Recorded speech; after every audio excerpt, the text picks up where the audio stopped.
zmienione tło opaski już się nie podoba i wygląda jak wygląda, no to można je przywrócić do ustawień fabrycznych. Przyciskamy na wyświetlaczu, przytrzymujemy palcem i pojawia się menu usuwania zaimportowanych opasek lub powrót do, jak widać, 3 defaultowych, standardowych, które można tym przyciskiem na dole kustomizować, czyli dostosować do własnych potrzeb. Mamy 2 wyświetlacze cyfrowe i 1 analogowy. Informacja, że jeżeli przytrzymamy na dole i zmienimy sobie wyświetlane funkcje, to nam się to zapisze. Automatycznie z defaultu mamy kroki. Jeżeli to przyciśniemy, możemy wymieniać kolejne informacje z opaski.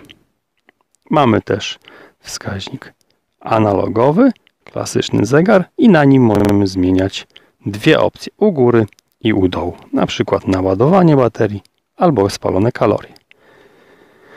Wyświetlacz cyfrowy również ma możliwość 2 opcji pokazywania u góry i u dołu, spalone kalorie, wskaźnik PAI, bateria, 7-dniowy PAI, nawet tętno, na bieżące tętno, kalorie do wyboru. Przytrzymujemy dłużej i to zostaje na opasce. I już nam się to nie zmieni. Tak, wybieramy sobie na przykład analogowy wskaźnik, wymieniamy tętno na kalorie, na co innego i po przytrzymaniu będziemy mieli już tą opaskę zapisaną.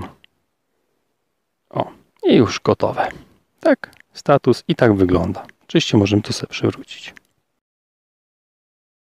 Bardzo dziękuję za obejrzenie filmu, a teraz zachęcam Cię do subskrypcji mojego kanału. Dla Ciebie to tylko klik, a dla mnie to coś bardzo ważnego.